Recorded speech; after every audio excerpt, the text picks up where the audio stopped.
Baik, selamat siang teman-teman dan ibu dosen. Terima kasih atas waktunya yang diberikan kepada saya.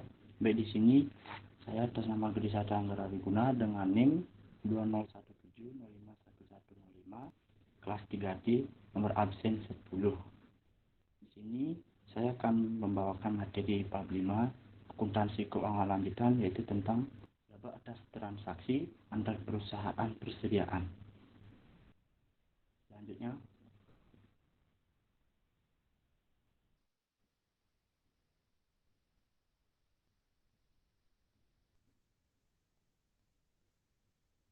laporan konsolidasi dibuat untuk menunjukkan posisi keuangan dan hasil operasi dari dua atau lebih perusahaan afiliasi, seolah-olah sebagai satu perusahaan.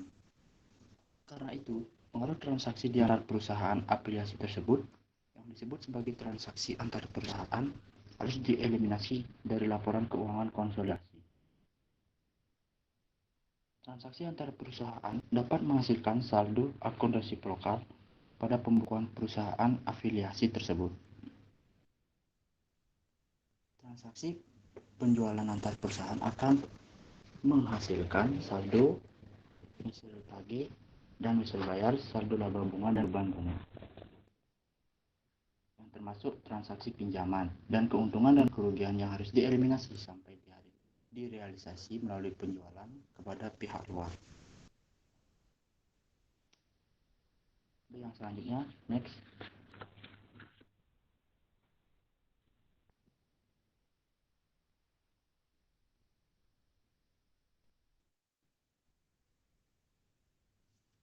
Yang selanjutnya yaitu transaksi persediaan antar perusahaan.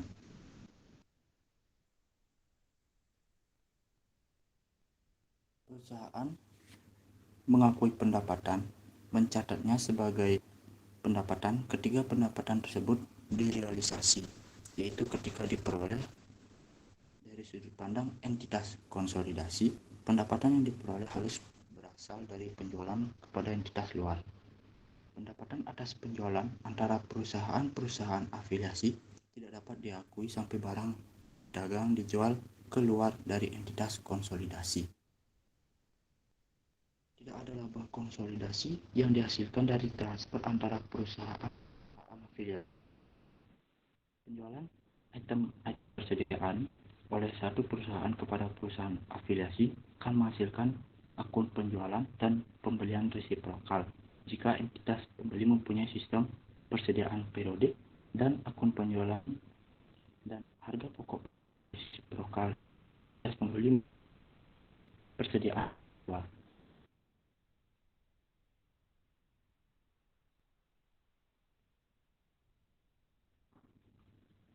Pengeliminasian jumlah penjualan dan harga pokok penjualan yang sama tidak memengaruhi laba bersih dari konsolidasi. Baik, next.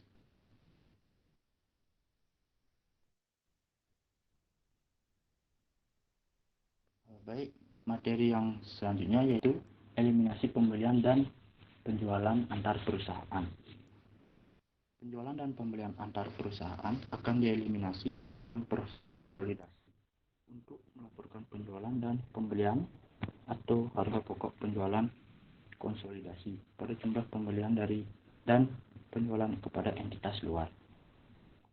Jika sistem persediaan periodik digunakan, ayat jurnal kertas kerja untuk mengeliminasi penjualan dan pembelian antar perusahaan adalah hanya mendebet penjualan dan mengkredit pembelian.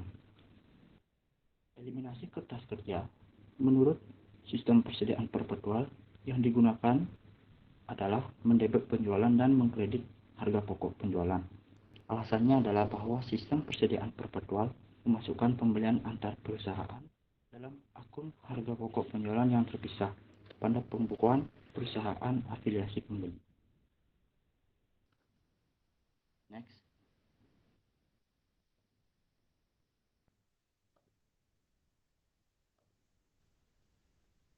Yang selanjutnya yaitu ilustrasi.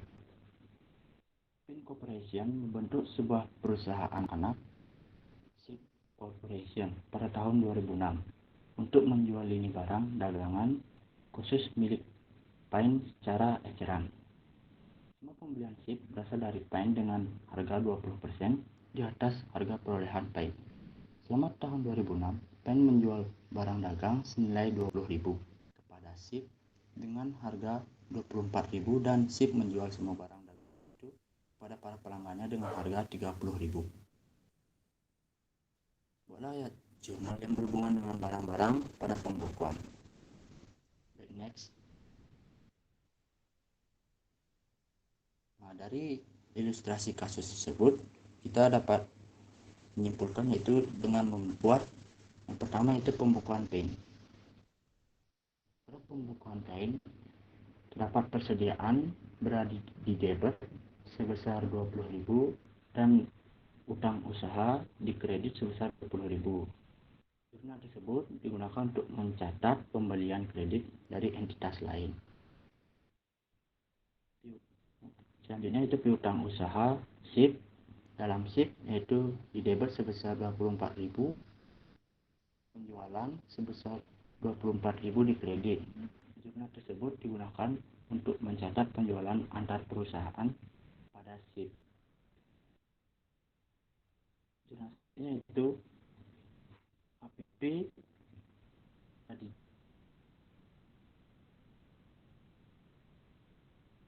Debit persediaan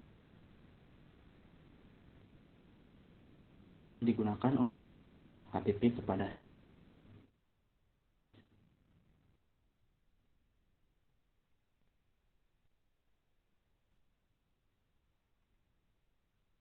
pembukuan SIP. Pada pembukuan SIP yaitu persediaan sebesar di debit sebesar 24.000 dan utang usaha pain dalam pain sebesar 24.000 di kredit. Jurnal tersebut digunakan untuk mencatat pembelian antar perusahaan dari pain.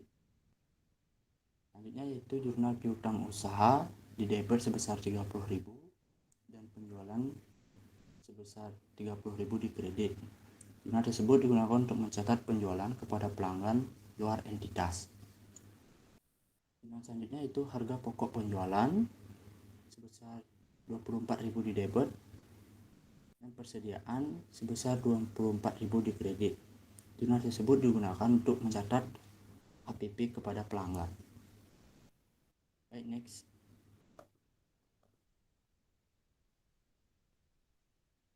Nah, dari jurnal tersebut dibuatkanlah kertas kerja konsolidasi. Baik, ada pun kertas kerja konsolidasi dari pembukuan tersebut yaitu penjualan. Penjualan yaitu penjualan pain sebesar 24.000, penjualan SIP sebesar 30.000, penyesuaian dan eliminasi sebesar 24.000 di debit dan konsolidasi sebesar 30.000. Selanjutnya yaitu harga pokok penjualan pain sebesar 20.000, harga pokok penjualan SIP sebesar 24.000, penyesuaian dan eliminasi di kredit sebesar 24.000 dan konsolidasi harga pokok penjualan yaitu sebesar 20.000. Dan laba kotor dari pain sebesar 4.000, laba kotor dari SIP sebesar 6.000 dan juga laba kotor konsolidasi sebesar 10.000. Baik, next.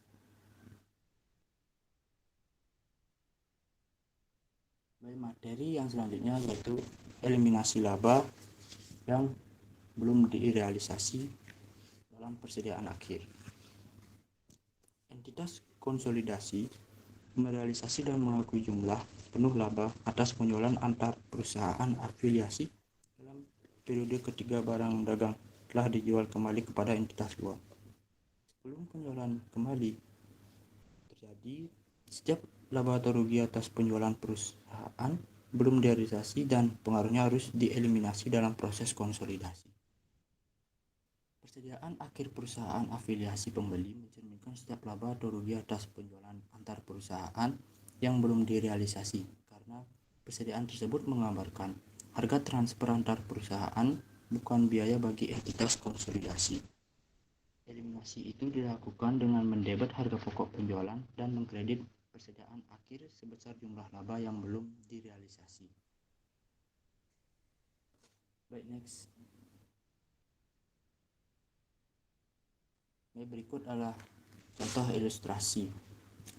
Selama tahun 2002, Pain menjual barang dagangan senilai 30.000 kepada SIP dengan harga 36.000.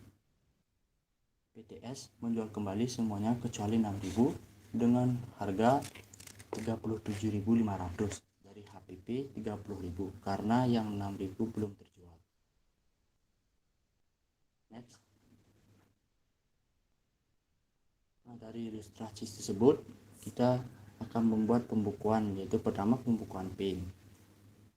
Pada pembukuan Pain, persediaan berada di debit sebesar 30.000, utang dagang sebesar di kredit sebesar 30.000 yang digunakan untuk mencatat pembelian kredit dari entitas lain. Nah, selanjutnya yaitu piutang dagang dalam SIP sebesar 36.000 di debit, penjualan 36.000 di kredit yang digunakan untuk mencatat penjualan antar perusahaan ke SIP. Dan yang selanjutnya itu HPP sebesar 30.000 di debit dan persediaan sebesar 30.000 di kredit yang digunakan untuk mencatat HPP atas penjualan ke SIP. Next.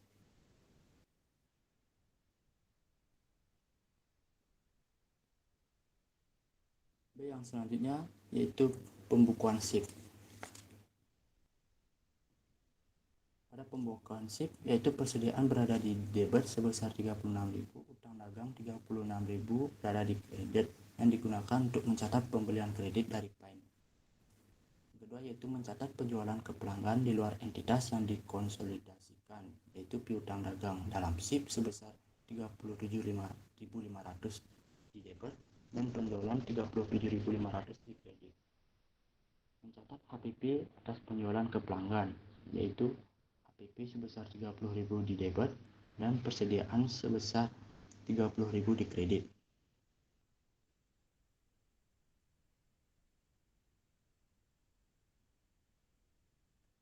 Yang selanjutnya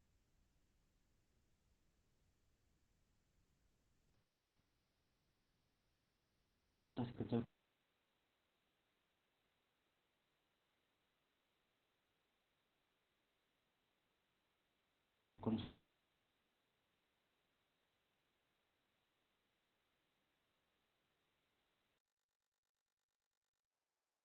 orang itu sebesar 3 PP SIP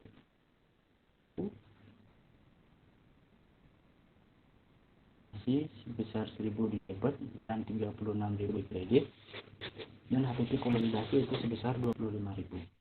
Laba kotor Pain yaitu sebesar 6.000, laba kotor SIP yaitu sebesar 7.500, laba kotor konsolidasi sebesar 12.500.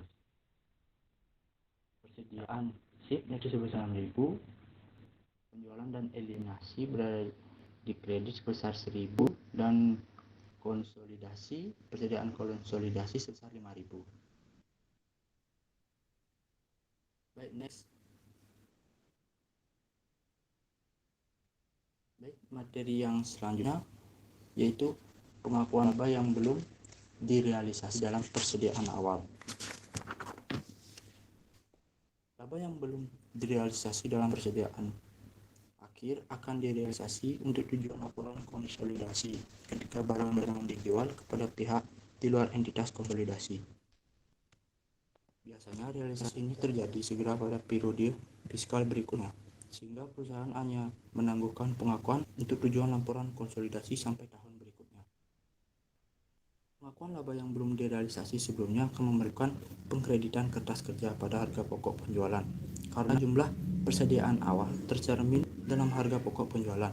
Jika sistem perpetual yang digunakan adalah penjualan persentase kepemilikan minoritas dan metode akuntansi yang digunakan perusahaan itu untuk perusahaan anak akan menjadi rumit berhubungan dengan debit kertas kerja. Namun komplikasi tersebut tidak mempengaruhi laba kotor konsolidasi. Baik, selanjutnya itu contoh kasus. Next. Ilustrasi selama tahun 2008, PIN Corporation menjual barang dagang senilai 40.000 kepada SIP seharga 48.000 dan SIP menjual 75% dari barang dagang tersebut seharga 45.000. SIP juga menjual item-item persediaan awalnya dengan harga transfer sebesar 6.000 kepada para pelanggannya seharga 7.500. Ditanya itu buatlah ayat jurnalnya. Baik, next.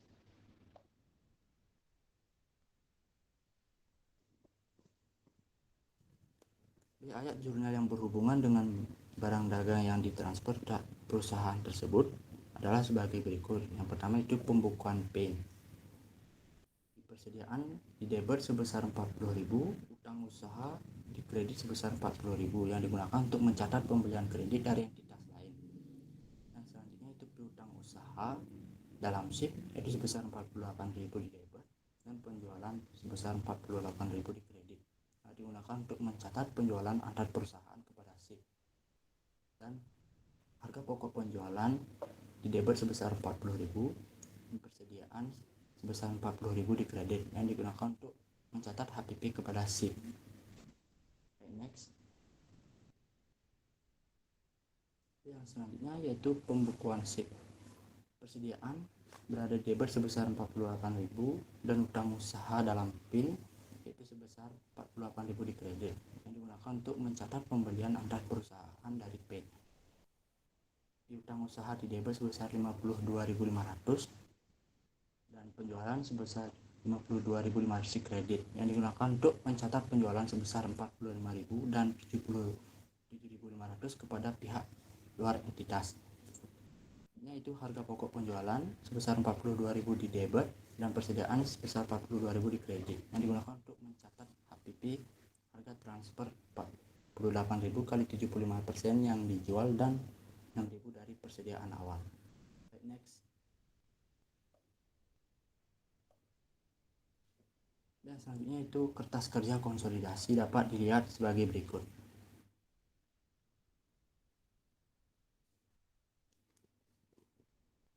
Penjualan pada PIN itu sebesar 48.000, harga pokok penjualan PIN itu sebesar 40.000, lapak kotor PIN yaitu sebesar 8.000, penjualan SIP sebesar 52.500, harga pokok penjualan SIP itu 42.500 dan laba kotor SIP yaitu sebesar 10.500 dan penjualan konsolidasi sebesar 52.500, harga pokok penjualan sebesar 35.000 dan laba kotor yaitu konsolidasi sebesar 17.500. Baik, next. Yang selanjutnya yaitu ayat jurnal yang digunakan, yaitu yang pertama yaitu penjualan di debit sebesar 48.000 dan HPP sebesar 48.000 di kredit yang digunakan untuk mengeliminasi pembelian dan penjualan antar perusahaan. Dan yang selanjutnya yaitu investasi dalam SIP sebesar 1.000 di debit dan harga pokok penjualan sebesar 1.000 di kredit yang digunakan untuk mengakui laba dari persediaan awal yang sebelumnya ditangguhkan. Yang C yaitu harga pokok penjualan sebesar 2.000 di debit dan persediaan sebesar 2.000 di kredit digunakan untuk menangguhkan laba yang belum direalisasi dalam persediaan akhir. Baik, next.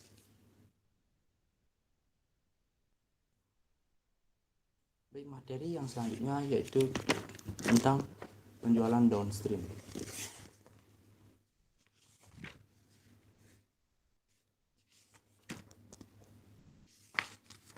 Penjualan downstream oleh perusahaan induk kepada perusahaan anak disebut dengan penjualan downstream. Setiap laba kotor yang belum direalisasi dalam persediaan juga perlu dieliminasi. Laba perusahaan induk yang terpisah meliputi seluruh jumlah laba yang belum direalisasi, termasuk akun penjualan dan harga pokok penjualan. Laba perusahaan anak tidak akan terpengaruh dan beban hak minoritas tidak terpengaruh jika laba perusahaan induk yang terpisah mencakup laba yang belum direalisasi. Baik, next. Materi yang selanjutnya yaitu penjualan upstream. Penjualan oleh perusahaan anak kepada perusahaan induk disebut dengan penjualan upstream. Laporan konsolidasi mengeliminasi jumlah penjualan dan HPP resiprokal tanpa mengetahui apakah bersifat downstream maupun upstream. Laba bersih perusahaan anak mencakup seluruh jumlah laba yang belum direalisasi, termasuk penjualan dan harga pokok penjualan. Dan beban hak minoritas terpengaruh jika laba bersih perusahaan anak meliputi laba yang belum direalisasi. Baik, next.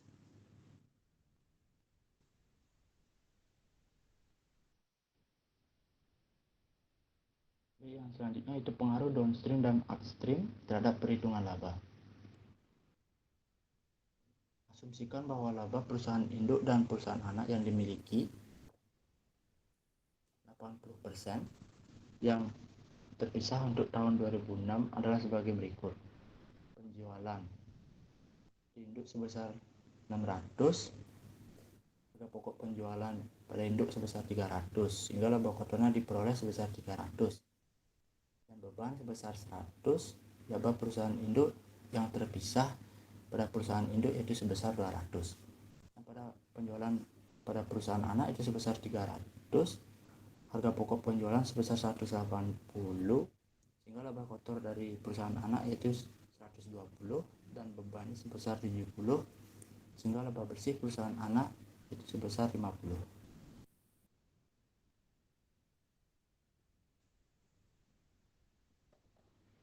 Penjualan antar perusahaan selama tahun tersebut adalah 100.000 dan pada tanggal 31 Desember 2006 persediaan mencakup laba yang belum direalisasi sebesar 20.000. Perhitungan beban hak minoritas.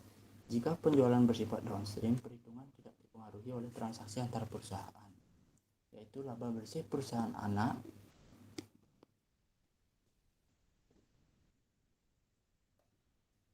perhitungan sebesar 50.000 dikali dengan 20% sebesar mendapatkan hasil yaitu 10.000.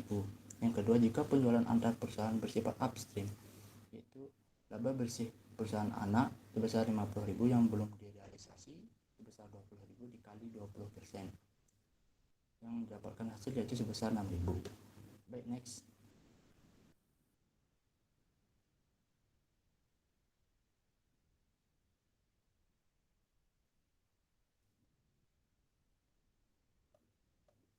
Baik, materi yang selanjutnya itu laba yang belum direalisasi dari penjualan downstream. Penjualan oleh perusahaan induk akan meningkatkan penjualan dan HPP dan laba kotor perusahaan induk. Laba perusahaan anak tidak terpengaruh sampai terjual ke pihak eksternal. Semua laba kotor atas penjualan downstream dan barang yang tersisa dalam perusahaan anak akan meningkatkan laba perusahaan induk, sehingga seluruh jumlah tersebut harus dieliminasi. Baik, next.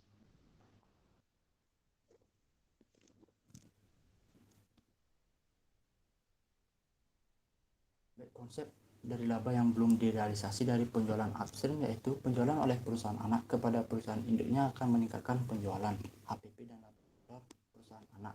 Yang kedua yaitu tidak memengaruhi laba operasi perusahaan induk sampai produk terjual. Yang C yaitu laba bersih perusahaan induk terpengaruh karena perusahaan induk mengakui bagiannya atas laba perusahaan anak berdasarkan ekuitas. Baik, next.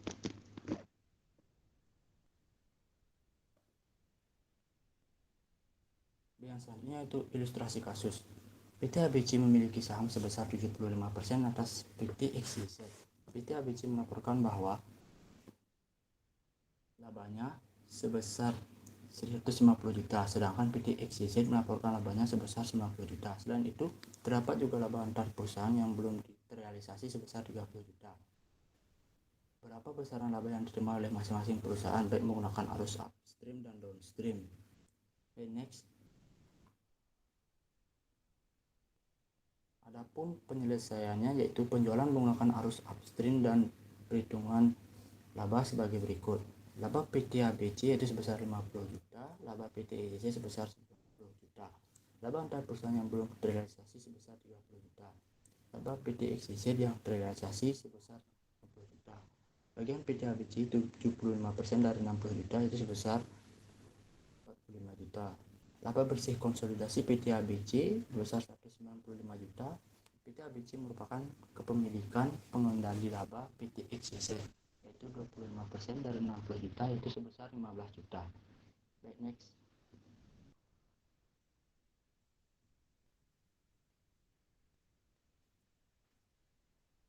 PT ABC merupakan kepemilikan non-pengendali. Penjualan menggunakan arus downstream dengan penghitungan laba sebagai berikut. Laba PT ABC sebesar 150 juta, laba antar perusahaan yang belum terrealisasi sebesar 30 juta, laba PT ABC sebesar 120 juta, laba PT XYZ sebesar 90 juta. Bagian PT ABC 75% dari 90 juta sama dengan 67,5 juta. Laba bersih konsolidasi PT ABC sebesar 187 juta 500.000 rupiah. Laba PT XYZ yaitu sebesar 25% dari 90 juta sebesar 22 juta 500.000 rupiah.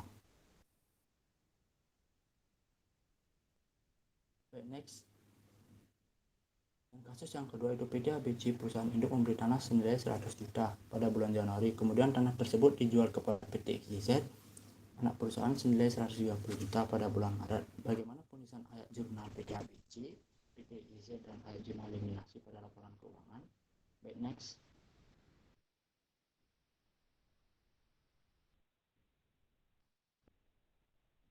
Adapun penulisan ayat jurnal pada PT ABC yaitu pada bulan Januari tanah debit sebesar 100 juta, kas dari kredit sebesar 100 juta. Pada bulan Maret yaitu kas sebesar 120 juta di debit, keuntungan penjualan tanah sebesar 30 juta di kredit, dan tanah sebesar 100 juta di kredit. Penulisan ayat jurnal pada PT XYZ yaitu tanah sebesar 130 juta di debit dan kas sebesar 130 juta di kredit. Ayat jurnal eliminasi pada penyusunan laporan keuangan keuntungan penjualan tanah yaitu sebesar 30 juta di kredit dan tanah sebesar 30 juta di kredit. Baik, next.